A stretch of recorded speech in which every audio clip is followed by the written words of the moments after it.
Hi everyone, I'm Rakhi Gibbons and I'm the Assistant Director for Biomedical and Life Sciences at TechLaunch Arizona. And I'm here to talk to you about a number of different topics, introducing TechLaunch to you so that you understand the office that exists within the university that handles IP, what we do, what resources we have available, and how we can really support you in your endeavors in research. Mainly through IP and commercialization. I'll also talk to you about some of the resources, the services, and things that we can help you with, that as they come up, reach out to us. And I'll take you through the process and how things work from the time that we engage you all the way to the end of the process. And I won't go into a lot of detail today on IP itself and patents and how all of that works. I will touch on it so that you have an understanding as you look at your research, but I won't do too deep of a dive on that because we could probably spend another hour and a half doing that.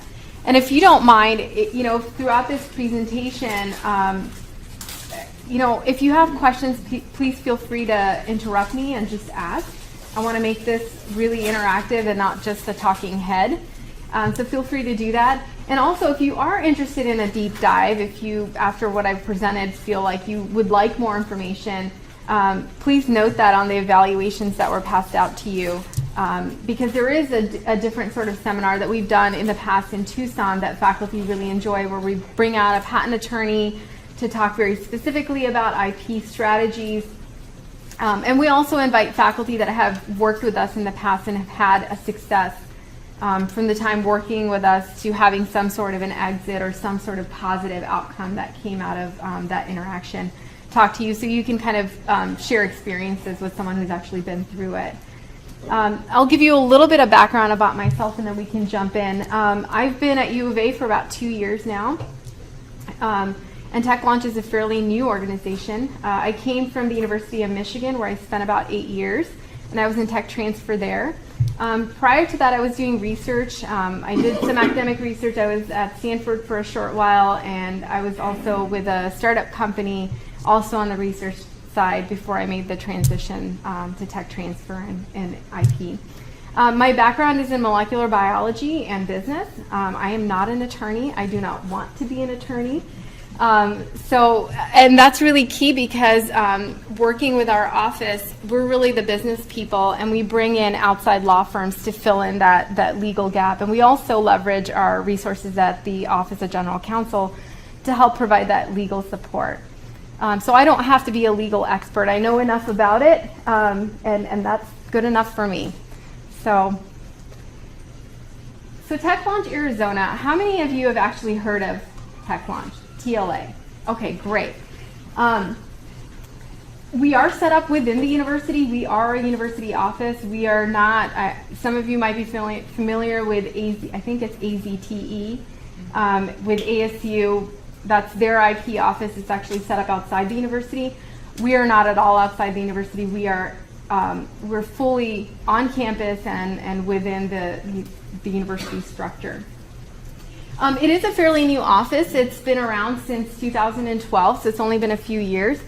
However, tech transfer has existed at the university for many, many years. It just wasn't done very well, and so when President Hart came in, she felt, we're doing great research, we have quality work happening here, let's actually help protect that and work on commercialization and translational research so that the public can benefit. And it helps in a lot of different ways with faculty recruitment, having great students, and really making for a great university that we're not just doing research, but we're actually going beyond that. And so TechLaunch was born. It is a cabinet level position, which is great for us because our vice president, who's right next door to me, reports directly to the president. So the message never gets lost about what we're trying to accomplish at the university. He truly understands what we're doing. And that's Dave Allen. You might have heard his name. He came from Colorado, and he's had a lot of experience doing tech transfer for many years successfully. And so it's really nice to have him and have him directly go to the president so that she can understand what we're trying to accomplish. We are really here as a resource. We're very customer service focused, and you are our customers. So we're here to help, and that's something that was missing from tech transfer. You know, it was sort of daunting, or it wasn't very approachable, and that has all changed.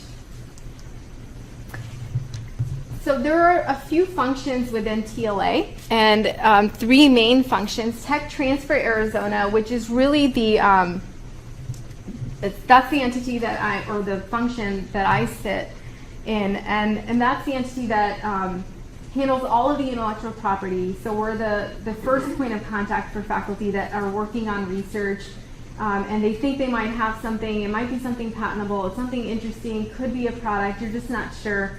We're the people that you would call. And in fact, for all of you, I'm your main point of contact when you want to have those conversations. We work with the outside law firms to draft patent applications and do all of that work. So that function really sits within tech transfer. We also do the transaction that helps the technology move out of the university. Business development resources is a function within TLA that helps provide, as the name says, additional resources that help us make better decisions. This is more business intelligence, more market landscape studies, and understanding a little bit more about the companies that might be our targets and the industry that we're trying to work with. There's also a asset demonstration program within that function, and that is funding that TLA receives as part of TRIP funding that we can apply to research that's happening here at the university to move it that much far forward, where federal funding really doesn't make a lot of sense anymore. Tech Parks Arizona, does anybody know about the Tech Parks? Especially you guys in Phoenix. Okay, so at least one person's heard of the Tech Parks. Tech Parks is a large space that is out in Tucson, and it's off of Rita Road if you know Tucson. And it's a big facility that has wet lab space and office space. It looks actually very similar to this building. And there are a lot of companies housed there. There are about 42 to 50 tenants. And some of them are larger companies like Citigroup, IBM has a space out there. And then there are smaller companies that are in some way connected to the university. In fact, all of the companies that are there, including IBM and Citigroup, have some link to the university, and they're either working with our students, our faculty, helping test. They have some sort of relationship, which is great for U of A to have because we can also house our startups there. So we really depend on what we like to call the innovation ecosystem in order for us to be successful. So technology, evolution, and development and product development doesn't happen with just a few of us coming around the table. It really involves engaging the community, the business leaders that are around us, the companies that are around us, the domain expert. We also leverage a lot of our alumni that are in senior roles within companies to help us understand the value of the research that we have and how we can really capitalize it, monetize it, and move it forward. The other thing that we're also very aware of is the talent. So our customers, which are our faculty, all of you, but also our students and what they bring, and the experiences that we can offer to them that wouldn't otherwise be available in an academic setting if it weren't for a function similar to this. However, tech transfer exists at almost every university. There are some smaller universities that will have a very small tech transfer focus, but for the most part, most universities have a tech transfer.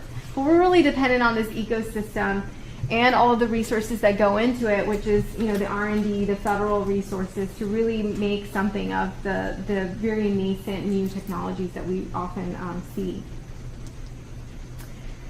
This is a very busy slide. I'm going to put it up there. I don't expect you to read it. But I will point out, so these are the resources on the left that we really work with to move things down the pipeline so that we can create the results that matter the most to the university, which is to see patents, to see license agreements happen, which is the transaction transferring technology to a company. We want to see products and services become available, things that were developed here that are now benefiting patients, maybe in clinical trials, maybe approved. And also helping students advance their careers and helping train better students so that the university can become more competitive. a large part of what we do is also economic impact. So a lot of the startups that are formed that come out of the university often create new jobs that weren't otherwise available and allow faculty to retain great students. It also helps bring in funding to the community, to our larger community. And again, community engagement is something that the community also wants. So it's helpful to us, but the outcome is also that the community feels more invested in U of A and wants to help U of A advance in various ways. And to create productive long-term research relationships with companies. That's a huge effort that's happening at U of A. We play a role in that. There are actually people within health sciences that where that is their job, is to help form those relationships. And some of you might know of some of these names. Rick Silva, does that sound familiar to anybody? So he's someone in the health sciences that has been hired very recently to focus on industry engagement, so that if you're trying to work with a company and you're doing research, he can help you formulate that relationship and move it forward in a way that you can do it faster and more successfully. What about Peter Allison? So Peter Allison is also here, so that's another name. He has a very similar role to Rick. He does focus some on the Phoenix campus. Rick also does, so those are two names you can probably reach out to. And if anybody's interested, please send me an email, and you should have my contact. If not, I have my business card today, and I can give that to you, and I can put you in touch with these people if you are currently working with an industry partner and would like some guidance, some help. And also navigating the university offices. You know, who should you talk to and who can help you? That's what these guys are here for. I'm going to touch on some of these very briefly, but if anybody has questions, please feel free to ask. One of the things that I want to point out to you is the Catapult Corporation. Does anybody know what Catapult is? Okay, so it's very new. It was formed in the last year, and this is really a 501(c)(3) that's set up outside the university that TLA played a major role in setting up, and it's an investment fund that allows the university to take dollars and actually put them into their startup company. We're at arm's length due to conflict, and there is a board that will make those decisions. And the idea is that the people contributing to the Catapult Corporation are really donors that are very entrepreneurial, want to be philanthropic, but want to see their investments have sort of a 10x or 20x return on what they put in instead of the dollars that go in, and that's exactly what is used. So it provides a mechanism for those very philanthropic, very entrepreneurial types of individuals. We've raised about $2.5 million in this fund. We hope to hit $5 million by the end of this fiscal year and continue to grow it. And what that will do is allow us over the next year and a half is to start making those investments into our startup companies to really help move them forward. We will never be the first ones in. We're always going to be following accredited investor. So it's not a large sum of money, but it is, helping move things further than maybe our startups could alone. We do a lot of student outreach, and I just want to mention that because if you have students in your labs that are interested in, sort of an alternate career or understanding tech transfer, TLA, IP, we do have those opportunities, and I have a slide at the end that you can take a look at what are the various opportunities for students. The Technology Enhancement Fund, that is again the fund that I referred to earlier, which is funded through TRIF, and it allows us, we have about $750,000 each year that's renewed each year that you can apply for funding for translational research. And I'll talk more about it as I talk about our TLA process. We have a new venture development process, so there's a lot of support at the university for faculty that are interested in doing startups. So we never expect our faculty to be CEOs. Some want to be, and then we have to discourage you from doing that. Because where our faculty really contribute is on the scientific end of things, being the expert in the field that we can turn to. So what we think a lot of times is appropriate is to be a CSO or a CTO, so scientific or technical officer. And we help you identify a CEO, someone who's raised money, that knows investors, has had successful exits, that can come in and take the business to the next level, and our faculty can continue to contribute to the science. So we have a lot of support for that. We don't expect our faculty to do it on their own. There are a lot of resources and help, and I'll talk more about that as we get into sort of the process.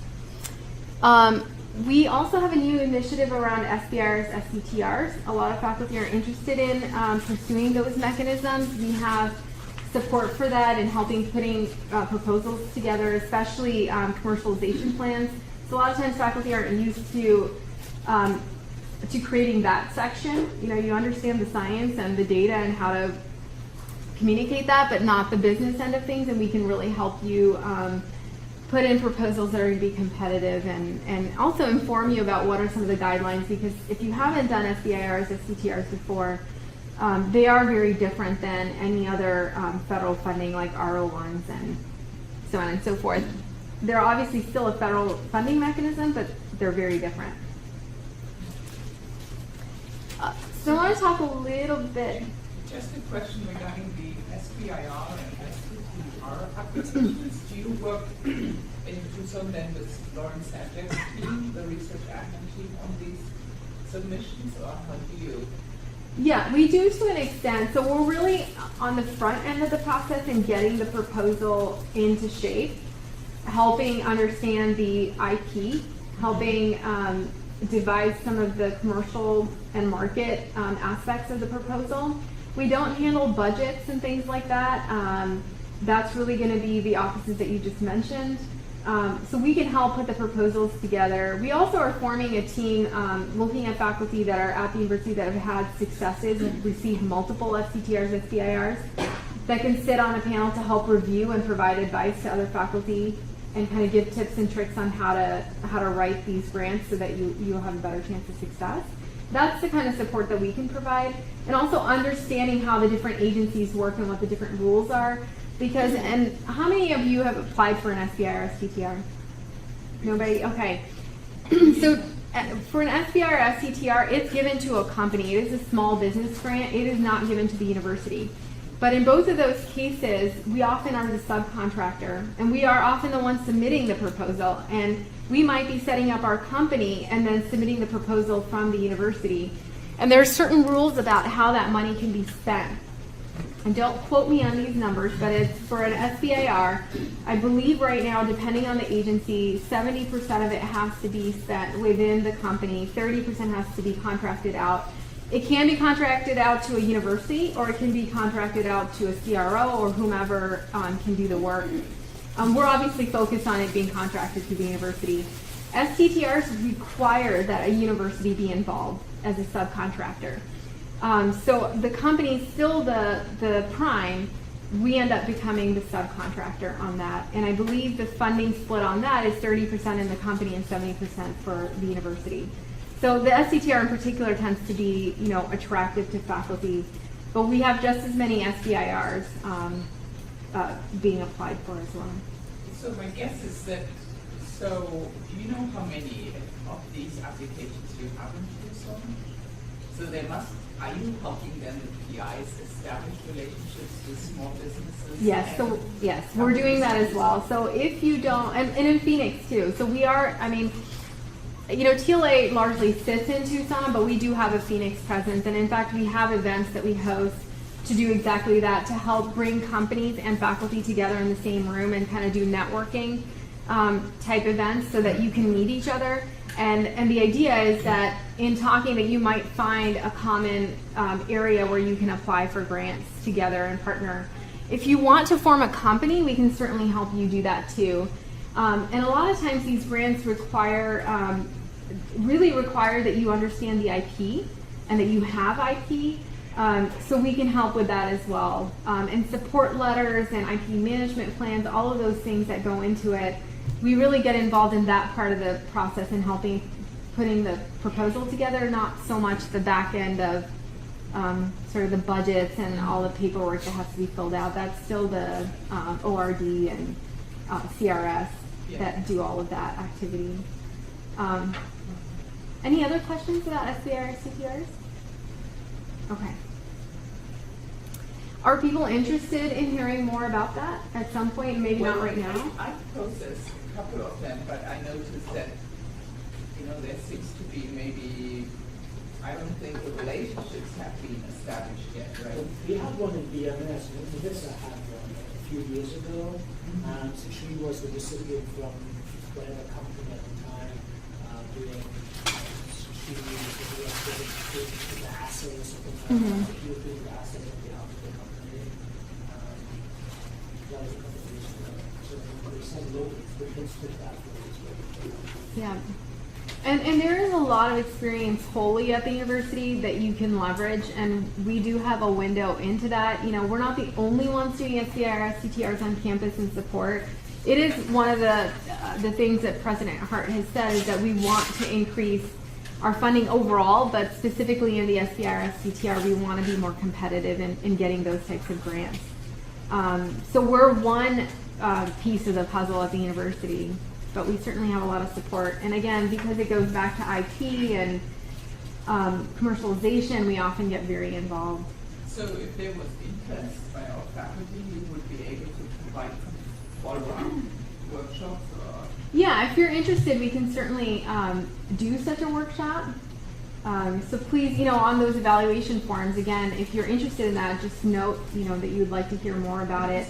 I've never heard that, there was such a networking event in Phoenix. I mean, I was not for the University of Arizona. I was not aware of that. So we can get you on those listservs and make sure that you receive those types of messages. And this is what we want: is we want faculty to attend those, as well as the companies that we're bringing forth. We want a nice mix of both, because that's exactly the connection we're trying to make. But yeah, I'm happy to provide more information about going into more of the details about what we can do. We also have workshops just in general about SBIRs, STTRs. I mean, there's a lot that goes into applying for these types of grants and understanding them. So we have workshops focused specifically on how do you apply, what should you be doing, and how can you prepare for one, and what are the different rules. There's phase 1, phase 2, phase 3 funding. So anyway, so we can do both of those if you're interested.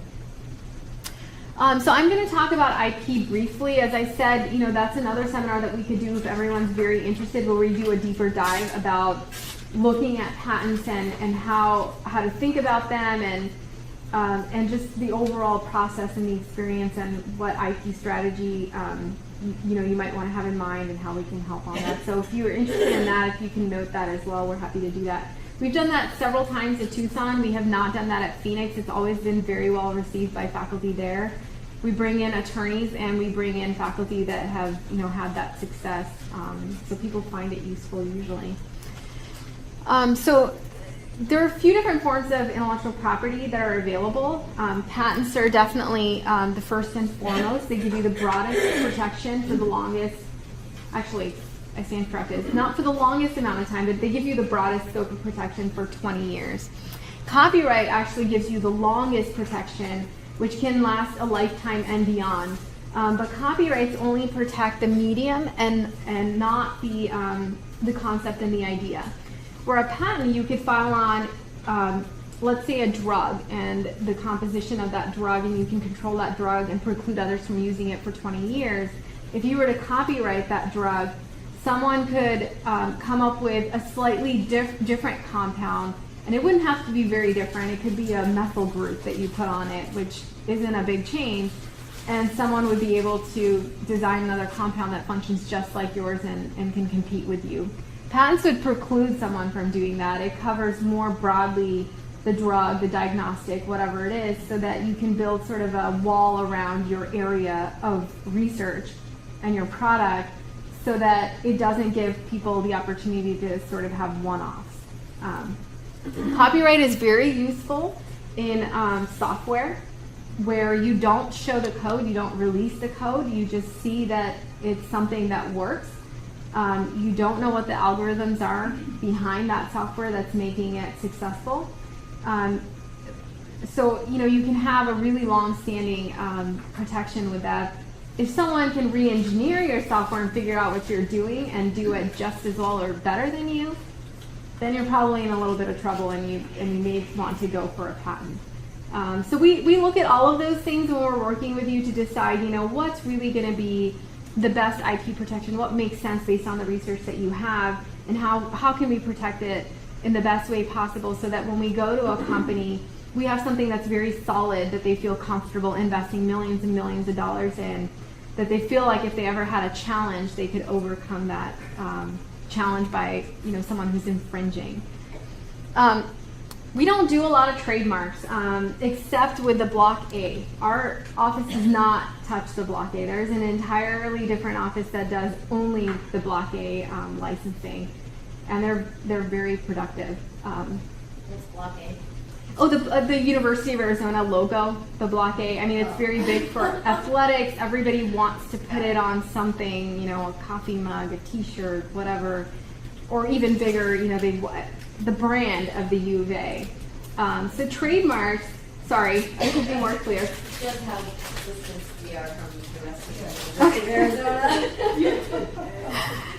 So there is an entire office that deals with that. We're not it. Oftentimes people confuse us for that, and we don't work on licensing that. That's all this office does is handle that, and it's very fruitful for the university. So trademarks, we don't do a lot of them at the university. Every once in a while, it makes sense when you're trying to brand something specifically. Sometimes that happens with software, but it literally is either a phrase or a mark, like the Nike swoosh or the Just Do It. And if that has some great value, which typically it has value for a company, not so much for a university, then we might do that. But I think in the time that I've been here, which is about 2 years, we've done maybe 2. So it doesn't happen very often. And trade secrets almost never work at the university because we love to talk and publish and tell everyone how great we are, which is wonderful because that's exactly what we want to do too. So we just don't even deal with trade secrets. They work very well for companies again, but not reasonable for a university. So most of our work is in patents. So this is a great overview. Thank you for that. But I think what's probably critical to a lot of us who are engaged in research is actually knowing whether we actually have something that really is our IP, right? That falls under that name of IP, right? So let's say we work on a given gene or something like that. Well, is it IP, right? Yeah. So thank you for the perfect segue. So inventions come in many forms. It could be new genes and pathways, so new targets that maybe aren't previously known to be associated with a disease and can maybe now be, can maybe help you diagnose or maybe give some indication of prognosis for a particular disease type. We can patent that. Oftentimes when we're talking about this and diagnostics, we're really talking about genetic markers, SNPs, mutations and things like that, and panels, right? It's almost never that you have, it's not often that you have one gene that contributes to a disease condition, and there's a lot of things usually at play, especially when you're looking at cancer and things like that. So if there is a panel of genes that you're seeing are either overexpressed or underexpressed and a combination of those, and they help you understand a particular disease mechanism, that's patentable. And we can help you with that. And in fact, companies want to license those because not only are those great for diagnosing diseases that are difficult to diagnose, but also as companion diagnostics to determine whether someone would or should benefit from a drug before you give them that first line of treatment. And companies love this, especially if they have a drug on the market and you can tell them who's going to benefit from the drug. And hopefully it's a large cohort that can benefit, not that you're pointing to only 2 people are going to benefit from your drug. It's probably not going to be helpful to them. But really helping understand, those types of things. And that's where we can really patent. We can also patent new compounds, but also existing compounds that have new uses. Existing compounds with new uses can sometimes be a little bit challenging, so we really like to understand the details about what you're proposing. Because if it's a compound that is already approved or maybe in the clinic and is owned by a company, there may be advantages for them to have it. Maybe it'll extend their patent life. Maybe it'll give them a new indication that they can then pursue after the first indication is approved. It opens up a new market that they didn't know before. Sometimes it's challenging because we're dependent on the company. If the compound is really theirs, we don't have any rights to it, and they're not interested in what you're proposing, then chances are we're not going to be able to do a whole lot because their compounds are patented, and without having access to the compound, we can't do anything with the new use. But what we often find is that companies are interested in that type of research. They don't have huge pipelines anymore. They're not doing a lot of novel research on their own. I don't know if they ever really did, but now, the R and R&D is starting to really slow down for companies, and that provides opportunities for university to step in and fill that gap, which is great for sponsored research funding because companies want you, the experts, to do that work instead of trying to recreate it in-house. They have a lot of money, but they don't have a lot of experts in that area. So they're dependent on, universities to kind of fill that gap, and we're seeing a lot of that happen at U of A. And that's partially why some of these roles have evolved at the university with, Rick and Peter coming on board and helping make those connections with industry so that people know what we're doing here at U of A. Software devices, if you have a device that you've created, this may seem kind of, outside the scope of what you do, but you never know. I mean, interestingly, I had a very basic researcher that developed a device in the last year for sorting cells because she had a problem she was trying to solve for herself, looking at how you can separate brain cells. And it was a lot of pipetting, a lot of aliquoting, and a lot of technique and training that had to be done. And so she actually approached someone in the engineering department and came up with them, and they're always looking for problems to solve. They often have solutions that have no problems. And they were able to come up with a device together to solve that problem for herself.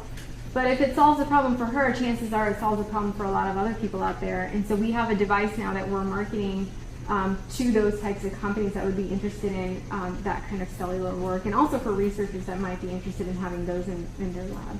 So it might seem, kind of outside the scope of what you might come across, but you never know, because these types of things do happen.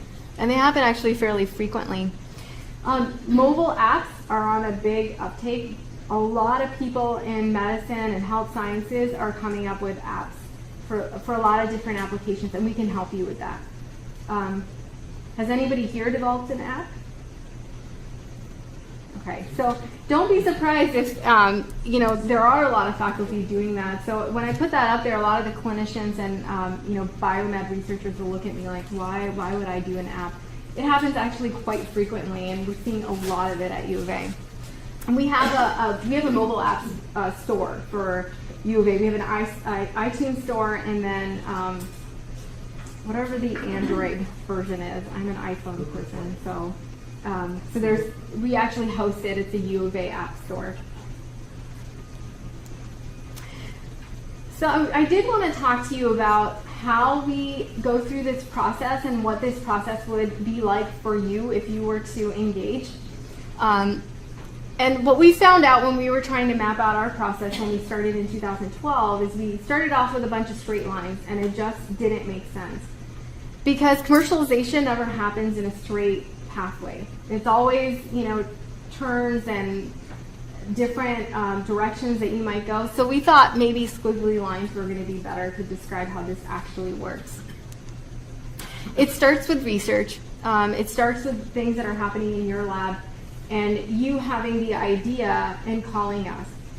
If the one thing that you take away from today is to know that for patent applications, or for patents in general, if you want to protect your idea, you have to file the patent before you actually publicly disclose it in the form of manuscripts, abstracts, posters, whatever it might be. If it's a public disclosure, you forfeit all of your patent rights everywhere in the world, except the U.S. You have 1 year from the date of that disclosure to file a patent application. But really, that grace period is no longer as helpful as it used to be due to changes in patent law over the last few years. So really, the key message is, if you think you have something, you're not sure, just call us, and talk to us about what you think you have. We don't expect you to know the answer. We just expect you to describe your research, and we can help you understand what the potential implications of that research might be. And It always starts with a conversation. You know, we try not to be bureaucratic. We have a 2-page form that we eventually ask you to fill out that gives us just the basic information. But really it's a conversation and building that relationship with you so that maybe if the first time what you thought might be patentable and commercializable isn't it, then you know the next time what really might be it, having gone through that process and understanding better you know, what you might have. And we appreciate when you call us a little bit earlier, maybe a few weeks, or when you submitted your manuscript. Never hold up your manuscript. And during that review process, it's considered confidential, so we can work within that time frame easily. I get calls from people driving to conferences saying, well, I just had this thought while I was driving that maybe what I'm presenting today might be something, so I thought I'd give you a call. And we can cover those too. We don't love it, but we do it all the time. So if you can give us more time, great, but if that's what we're working with, that's perfectly okay too. It's better to make that phone call and have us run around like crazy people in the background and get the thing filed for you versus a missed opportunity when you're at the conference presenting and a company representative stops by and says, hey, this is really great, so did your university file any IP on that? And your answer is no. They'll typically walk away at that point because they're not interested unless there's a patent. And I've had those calls too where I get the call when they're driving back from the conference, say, hey, I had 3 people come up to me, what's my IP situation? You know, it's sort of like, sorry, we've never talked before, so I don't know what your IP situation is. You might not have an IP situation, so just give us a call, and you know, we're fairly easy to work with. The next thing is reporting it, and that's, you know, after we've talked to you and we think there might be something there and we want you to disclose it so that we can create an actual file in our office so we can start putting it through our process. We have a lot of people that come to the table that help us understand the invention. We look at the market landscape, we do prior art searches, we do a lot of work once you disclose that so that we can help move it forward. And if we think right off the bat when we meet with you that it's not something that we should move forward, we'll tell you that because we don't want to put you through extra work to report something that at the end of the day we know we're not going to do anything with, or that you won't get any value or benefit out of it. Then we assess it, and that's the process that I was talking about. We have PhD and business students and law students trained within our office. We have about 10 of them that review our inventions with us, and they do a lot of the searches for us, and we've trained them to do this so that they produce a document that we can then use and look at, you know, what is the landscape that's out there, who else is working in this area, and hopefully no one's done the same thing that you have. And the reason that's important is because in order to qualify for a patent, it has to meet the U.S. Patent Office, USPTO criteria. One of them is that it has to be novel, it has to be useful, and it has to be non-obvious. Novelty is typically not difficult to show. Utility is almost never a problem for us because almost everything we get is useful.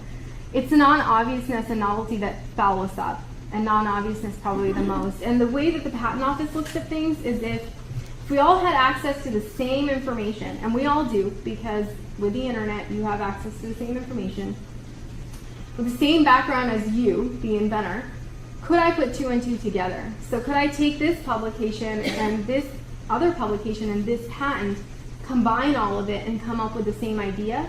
And if the answer is yes, to them it's obvious. Almost always to them, the answer is obvious. It's our job to show them why it's not obvious. And don't ever be disheartened because patents, when you submit them the first time, always come back wholly, fully rejected. It's a negotiation with the Patent Office. So we go back and we say, you don't understand, and here's what you don't understand, and we'll explain it to you. And we have attorneys to help do that. We look to you guys to give us the scientific knowledge, and our attorneys make the legal argument, you make the scientific argument, and we end up with patents. And the idea is that we file very broadly, knowing that the Patent Office is going to narrow us in. And so we know that's going to happen, and that's just part of the process. So don't ever be disheartened if you're filing a patent and it comes back just completely rejected. It's what they do. So we make that assessment. So again, that's why these prior art searches and the assessment that we do is important, because it helps us understand what else is out there and what the patent office is going to throw back at us, because those are exactly the references that they're going to throw back and say, I would put these together and I would come up with the invention. So this isn't anything interesting. It's just another me too. So that's why that assessment is important. And if it comes back positive, turns out it really is unique and no one's come up with it, and the landscape is pretty much open, it's not very crowded, great, we'll file. And even when it is crowded, we'll probably still file. It just depends on how big we perceive the hurdles to be able to overcome them in the patent office. And if we can all get comfortable around it, we'll file. And it doesn't cost you anything, by the way. I get this question all the time and it surprises me, but it probably shouldn't. The university pays for this. Our office pays for the patents. We pay the attorneys. It doesn't cost you a thing. The only thing it costs you is some time. And not a ton of time. We usually take your manuscripts, your grant applications, and we convert them into what probably at first glance is going to look very confusing to you if you've never seen a patent, into a very legal document. And we have a conference call with you, with the attorneys, to help understand in your words what the invention is. And then we translate that into that document, and then you review it to make sure it's scientifically sound and that we haven't gone way outside the scope, because our attorneys and us, we like to do that. We like to go really broad and kind of take you a little outside your comfort zone, and then it's your job to kind of bring us back, but our job to push you forward a little bit. At the end of the day, we end up with a document that we file, and usually it takes one conference call, a couple of revisions, and we're done. So it's not a ton of time. Doesn't cost you a lot, because I know faculty always worry, well, is this going to come out of my grants? How much time? I don't have a lot of time. It actually is not that daunting of a process. I think it used to be, and that was part of the reason tech transfer wasn't doing well. Are you going to go also into ownership? Who's going to own the patent? Is this the university or the PI? Yeah, and actually, Split up? so that is a good point. I'm just keeping an eye on the time so I make sure I get through this. The university owns, and that's true of every university, because we're all employees here and it's the scope of our employment. Grants are given to the university, not directly to the faculty. The university owns. But what that means is, on the back end of it, when we file the patent application and we successfully license it to a company, any revenues, any money that we receive is shared with the inventors and with the college or the department. I didn't bring the table today, and I probably should have, but it favors our distribution table, which shows how revenues are split from any proceeds from licensing the patent to a company. Favors the inventors first and foremost. The first, I believe, and it's a 3-tiered table, the first sums up to 100,000 go 100% to the inventor pool. So if there's more than one inventor, you share the inventor pool. And oftentimes there's more than one inventor. Then as it makes more and more money and is wildly successful, the last tier, which I don't remember, I think is actually in the millions. So if it makes millions, and that's what the university gets, then your share, I believe, never goes below 30%. There's a personal income portion of it that goes directly into your pocket. You can either buy lunch or a car, just depends on how great your invention is and how successful. I've seen both. Things that have been wildly successful and things that, you know, it's nice to have, and at least there's a product, your research resulted in something that's great, and you can put it on your CV. So personal income, and then there's something that's a little bit different. Not every university does this. There's a discretionary fund for the investigator for their lab. So as long as you're at U of A, you get an additional, I think it's 20% that goes to your lab, and everybody has a discretionary fund, and you can use it towards any U of A activities. That means paying for students, postdocs, conferences, travel, whatever, as long as it's not buying a car or lunch, unless it's affiliated with your university activities. The personal income, do what you want. It's a personal check for you to enjoy. And the reason the university does this is because you're not here necessarily to invent. You're here to do great research. Sometimes that research lends itself to invention, but we want to acknowledge you for that. And we acknowledge you in multiple ways, not just with the revenues that are generated, but it's actually now being considered for P&T too, so promotion and tenure. That's a big change at the university. So when you participate in this activity, the university actually recognizes it. That doesn't mean that just because you disclose 10 inventions that we didn't file on, didn't go anywhere, didn't result in anything, that's going to equal out to 10 publications. It's not. It's really subjective, and it's about looking at the successes, but we've had those already, and I'll talk about some of the stories and the successes that have come out of U of A already in the last, actually, I'm talking mostly about this fiscal year, but even going back 3 years. And it has had an impact on careers. So the university wants to make sure that you have some incentive to do that. Most of our faculty are not incentivized by the money. They're really not. They're glad that the university would share with them, but that's not why they do it, which is great. It makes my job much more enjoyable to work with people that are not only brilliant, but also very, very humble. And I've seen that here a lot at U of A. Any questions about the royalty distribution? I'm from Banner, so when you have Banner and U of A, how do they?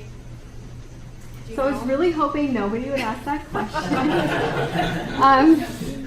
It's not entirely straightforward, but we do have a plan, and we do have. We're not ready to kind of disclose it to everyone how it will work, because we're working out the kinks ourselves. But not typically, because there's nothing typical about this new thing that's happened, which is great for U of A. U of A will own. Well, actually, I stand corrected. It will be jointly owned. U of A will control. So any IP that's generated that is jointly owned between the two entities, U of A will lead on that IP, which means everything I'm presenting today is still relevant and will still be the process that you'll go through. The only thing that differs for us is really on the back end, on communicating with Banner, keeping Banner involved, cost sharing, things like that. The revenue does impact you because there is going to be a slightly different revenue sharing because there's different revenue sharing in the affiliation agreement. But it's not too different. I may be speaking too early. I'm fairly certain it still favors the inventors more than anything else. But there is a different distribution table, and we're working on it internally to do that. But on the surface, it won't affect you in terms of, we just need to know there's a lot of legwork we have to do on the back end to do things correctly. But things on the surface will look the same to you. Your experience will be the same as someone who's wholly U of A. So I hope that helps. Any other questions? What about groups that are split between PCH and U of A? Phoenix Children's Hospital? Yeah. So, we haven't had a lot of those cases happen yet, but I would guess that it's going to be probably no different than when we work with a totally external entity. So it's like if we were to work with, I don't know, University of Michigan and U of A, how would that look? Both institutions would own. We would do an interinstitutional agreement, which is an agreement that says, okay, here's how we're going to do things. And the institutions will decide between themselves who will lead. And when I say lead, that means, who's going to file the patents, who's going to lead on the process in terms of commercialization, marketing, and all of that stuff, and who's the institution that's going to take a back seat and hope that, that this is successful and they'll get their checks in a timely manner. So I would imagine that PCH, it would be very, very similar. And actually, we depend on you guys to tell us what the split is. So if you're collaborating with someone, let's say even at TGen, we work with TGen a lot. Do you think it's 50-50? Do you think it's 60-40? And all of the institutions, for the most part, their policy is to ask the investigators what they think the split is. We're not going to tell you, U of A wants 80. Whatever it is, we're going to ask you, and then we agree that that's the way we're going to do it. So I guess that's what I was saying. I benefited from that teaching thing. Thank you for helping me last year. Oh, okay, great. Okay. So the patent was filed on the teaching side. So we made, with a collaborator, we made an antibody. So they went ahead and filed a patent before publication. they have the whole team working on it. And I had no clue, but they came back to me and said, you're a full-time U of A employee, so we can't really proceed as a teacher faculty. So then they reached out to Rakhi and she solved it, and I guess the whole thing just proceeded. Yeah, and in that case, we're taking the back seat because TGen wanted to be lead, and they actually had been lead. So in that sense, it didn't go as we normally would have things go. Usually we know before the filings happen, but you know, these things happen quickly sometimes. So yeah, so in that case, we took the back seat, which we're okay with doing too. So as a U of A employee, our obligation is to continue before those things happen. Yeah, I mean, you know, and I wouldn't say so much obligation. I mean, the thing that you should do if you are collaborating and the other institution's already taking lead, which is okay, is just let us know and contact us. And what we'll do is we'll reach out to the other institution and work things out with them on your behalf. You just have to let us know what's going on. It's, you know, a lot of times the other institution is trying to just move on things and make it happen. They may not remember to call us. So it helps us if you give us a call and let us know what's going on so that we don't have to piece the story together ourselves. So yeah, I mean, you know, and we work very well with other universities. I mean, a lot of us know each other, and we have best practices. So usually there's never an issue when you're collaborating, working with another institution. It's pretty easy and simple. We just need to know that it's happening and so that we can help you. Anything else? Okay. Then we market the invention. A lot of times we're asking you for help on this too, not to go out and do the marketing, but tell us which companies you think would be interested. And if you're talking to companies that you work with that you haven't talked to about this particular idea, we can help you with that, and we can help reach out and do the business end of things, and you can, you know, talk about the science. And we can help you with all the various agreements that go into this as well. Like confidentiality agreements. So if a company approaches you and wants to talk to you about your research, you want to be protected. You don't want to just open up the doors and say, sure, you know, look at everything I haven't published. We can protect you by doing an NDA or a CDA to make sure that you're protected and your interests are preserved. And again, just give us a call and we can do those pretty easily. They're very standard in the field, and companies will not be surprised. So if they're not asking for it, which usually they will, you should, especially if it's unpublished data. If it's published, it's not a big deal, but if it's unpublished, you want to make sure that they're not just, you know, there to get the scoop on what you're doing. Then sometimes a technology might need further validation, and that's where our funding that I mentioned earlier might come in. So, you know, maybe there's some key things that have to be done in order to make it commercially interesting, viable. Maybe you need some in vivo studies and you don't have the funding to do that. Maybe you have to do some PK/PD on your compounds. We can help you do that. I mean, depending on, you know, what it is, and as long as it's answering some questions that would help the technology be more attractive to an industry partner, we have the funding to help you do it. And it's on a rolling basis. It's not, there's no, you know, particular deadline. Anytime you can apply for it, but you know, you have to coordinate with us and make sure that we know it's coming. So I wouldn't just fill something out and send it in and none of us know what it is. And typically we do have to have IP in place because, again, you can't commercialize something that doesn't have a patent or some sort of IP protection, and therefore you can't advance something for further commercialization and use the funds. So, you know, if you do have something and then you end up needing funding, you do have a mechanism. And we internally make the decision. It's our large team of experts and advisors and even alumni that we pull in to say, hey, what do you think about this? Should we invest in it? And what should we do? And can they offer any advice? So it doesn't have to go elsewhere, and we can make the decisions fairly quickly. Transfer. This is the key transaction that happens to move the technology out the door, and this is facilitated by a license agreement to either a existing company where the product fits in really well with their existing pipeline, or a startup company. A lot of our faculty actually want to do startups. We have very entrepreneurial researchers here, and even looking at other universities and having been at other universities, based on the number of invention disclosures that we get, inventions that come in the door, and the research expenditure, we're probably very high on startups. So there's a lot of entrepreneurial activity that's happening on campus, and people are very, very engaged in doing that.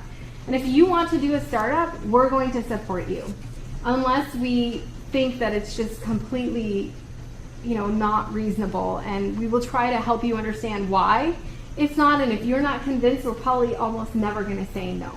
We haven't said no yet. So if you want to do a startup, we will do everything we can to help make you successful.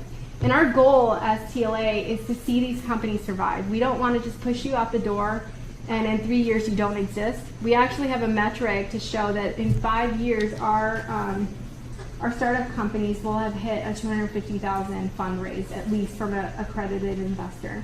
So that means something about the company. It's not just federal funding. There's someone who put their personal dollars or investment dollars in and expecting a 10x return on you. And that's a key thing for us, is to make sure that our startups can really attract that kind of funding. Eventually, if all goes well, the technology will mature, a product will result, and we will all be very happy. It will be commercialized, it will create economic impact, it will create jobs, it will create unique opportunities for students and our faculty. And that is the process in a nutshell. A lot goes into it. It's very surface, and again, if you guys want more information, I'm happy to give it to you. But in the hour that we have, probably don't have time to go into depth. But call us. If you have something, I'm happy to sit down and talk with you about it. So why do we do this? I think by now you probably know there's some good reasons why we do it. There's financial reward.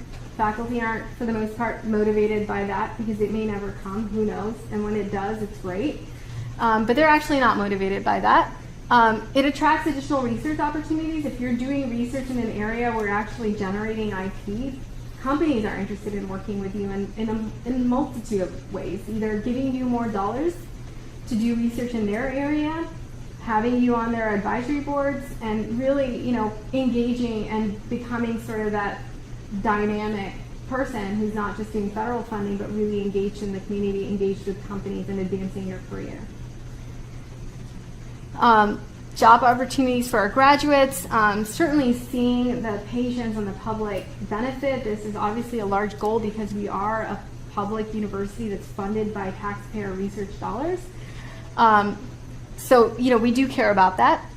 It's also been very helpful in faculty recruitment. I'm often on their agenda for their visit because they want to know how good is U of A's tech transfer. Are they easy to work with? How active is it? Are we successful? Are our faculty successful? Because it gives them an indication of what they can expect from our faculty, and also when they have inventions. And a lot of these people that want to meet with us are often the type that are going to create something or already have existing things that they're coming in with and want to know. And this is happening more and more often. And PNT, like I mentioned, is also an important component, especially for faculty that are early in their career. So how can we help you? Other than all of the things that I've talked about so far, with IP, patents, and commercialization, startup companies, all of the resources we have there, some of the things that might be your needs are material transfer agreements. Does everybody know what that is? Okay. So anytime you're sending materials out to a collaborator, to someone, and you want to protect your interests, you're not required to do MTAs. We don't say that everything that goes out of the university always has to have an MTA. It does help. It does help you in protecting your rights. So if you're sending over a mouse model that's really valuable, and you don't want them using it however they please, that's one way to make sure that it's being used properly and in the way that you would like for it to be used. Or if it's a compound that needs to be under specific protocols, and you want to make sure that you've at least communicated those protocols, and there's an agreement that says these people said that they would follow it. So if something explodes in their lab and bad things happen, you said that they would happen if the protocol wasn't followed, and here's the agreement, and we're not liable, you're not liable. So it's a great way to protect yourself. The other reason sometimes people do MTAs, they want acknowledgement.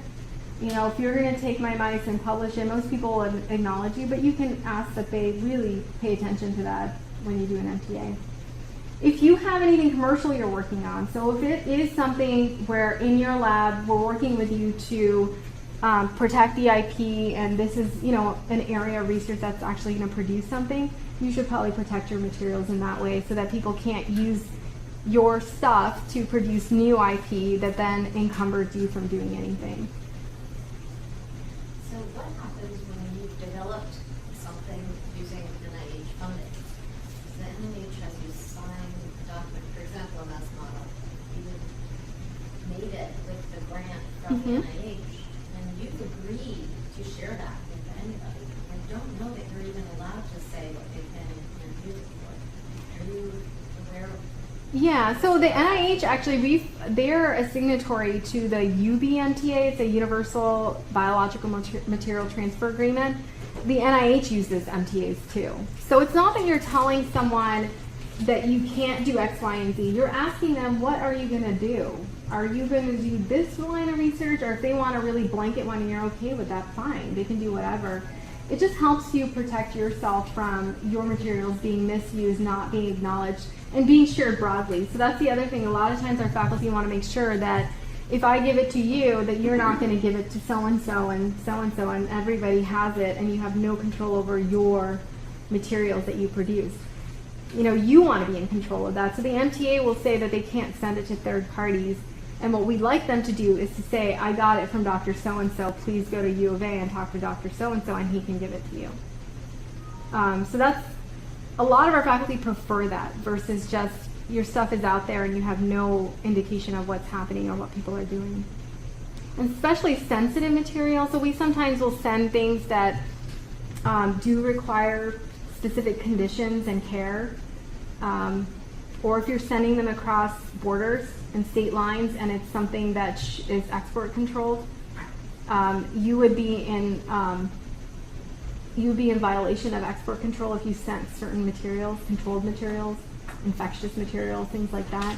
You definitely in those cases absolutely want an MTA to protect yourself, because if something happens, the liability is not on you and the university. It's on whomever mishandled it.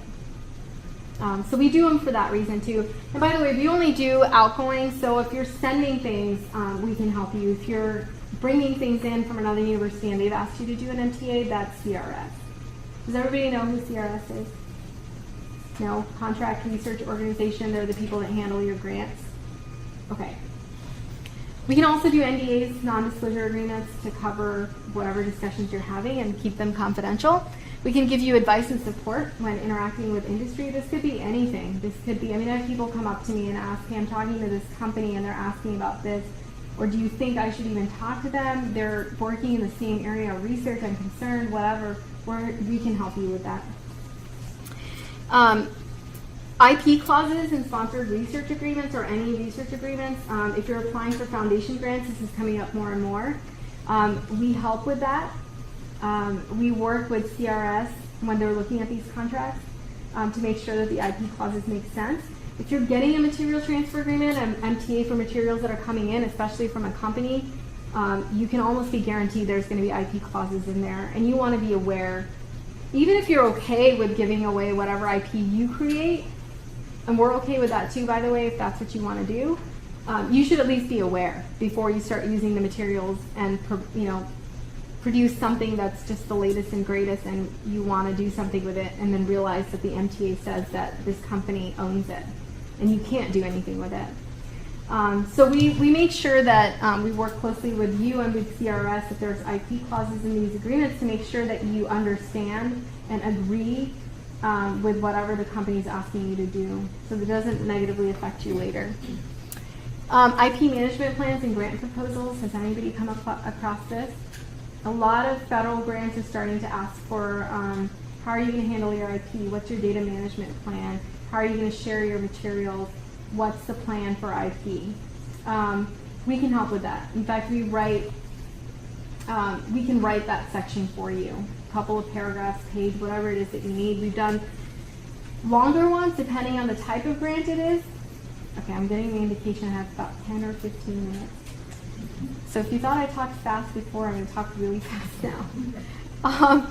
But we can help you with those types of things, whatever you need. If it's a paragraph, great. If you need a support letter for your grant, which we do have people asking us for that, we can provide you support grants. If you have IP and you want that to be noted for the grant so that it shows that you're innovative, we can write you a really nice letter that highlights that. Anything to help you get grants. SPIRs, STTRs, we have a whole initiative on that, so we can support you. We also help you with conflict of interest, but only as it relates to IP. So if you do start a company, and eventually what happens is we have to license that technology that you happen to have developed, and now you have financial interest in that company, and we're licensing that technology to that company. You have a conflict, but that's okay. That is a conflict that the university has ways to manage. As long as you follow the proper university mechanisms. There's a whole office where, and I think all of you go through COI normally, every year you're required to disclose all your conflicts, correct? So this would be a new conflict. And the university has a mechanism where there is a committee called the Internal Review Committee that sits down and actually reviews these conflicts and understands the issues. In fact, a lot of the people around the table are conflicted themselves because they have their own company's IP and are doing great things. Consulting, advisory boards, whatever, and have financial interests. They have equity. So they understand. So they come up with plans that are reasonable so that we make sure that the perception isn't that the research that you're doing that happens to be very closely related to something that your company could benefit from is not biased. That's what the university cares about, is we don't want to see headlines that says Dr. X is working on so-and-so thing, and oh, by the way, did everyone know that he has 50% ownership in this company, and how do we all feel about that? We don't want that kind of PR, and that's why the university does it, because you also don't want that kind of PR. So we want to make sure that you're protected, and there is a university mechanism there to help you, and we help you go through this process, because we're right there with you. We're the ones helping you create that conflict. So, and we have an understanding with this committee, and we sit as consultants to help them understand what they're looking at so that we come up with the best plan that works for you. I'm probably not going to spend much time because I'm running out of time. I've mentioned a lot about this network we have. We have about 1,700 people as part of our network that care about the U of A in some way, shape, or form. Either alumni, their kids go here, whatever it is, and they want to help the universities. A lot of these people, believe it or not, are self-identified, that have raised their hand and said, I work for Genentech, I work for Pfizer, how can I help U of A? Or I'm an entrepreneur that just had a big exit and I'm sipping margaritas in Hawaii and I want my next big thing, what do you got? And so these are the people that are going to be CEOs of companies and people that can really help launch these companies and have them be successful. So we don't just do it on our own, and we understand that we're not going to be able to do everything just on our own. We depend on our community and on our network to help us do that. And they help us do all of these things. These are our metrics. Over the last 2 years, the second row is the year that we just completed at the end of June. We received, these are overall metrics, so TLA covers all of the university, not just the health sciences. And by the way, if I didn't mention, I'm mainly in the health sciences, but I also oversee life sciences across the university, which is science, College of Science, CALS, and all of that. But my main area of focus and expertise is really in the health sciences, which includes you guys.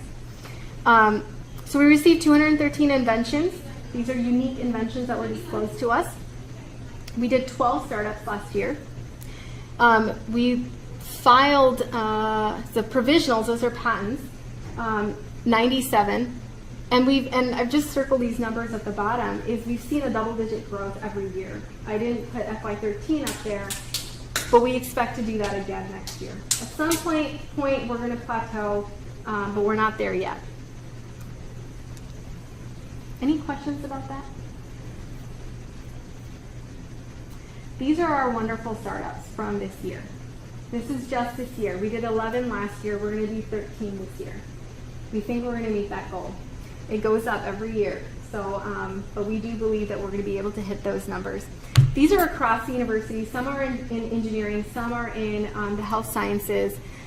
The ones that I've highlighted that are a little bit more bold there are in the health sciences. Synaptics came out of pharmacy. It's a drug for, actually I have slides about that.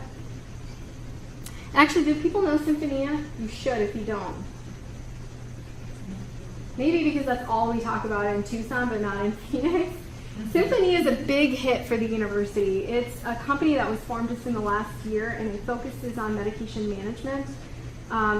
And they have recently partnered with Walmart and are already in the double-digit millions in terms of revenue.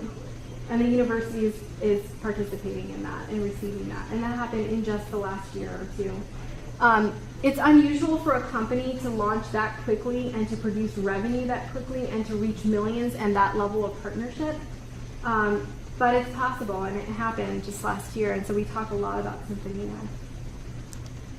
It didn't happen last year, which is why I'm not, or this year, so I'm not going to talk about it in any more detail. But so this is Synaptics. This is, again, out of the pharmacy college, and this is a dual kinase BRET inhibitor. These are novel compounds. The first indication is medullary thyroid cancer, and in fact, they recently received an STTR phase 1 this year for $350,000 of funding to the company, which is great. They're fundraising. They have a partnership with a company in China. So they're well on their way, and they expect to be filing their IND within the year and be in clinical trials, phase 1, over the next 2 or 3 years.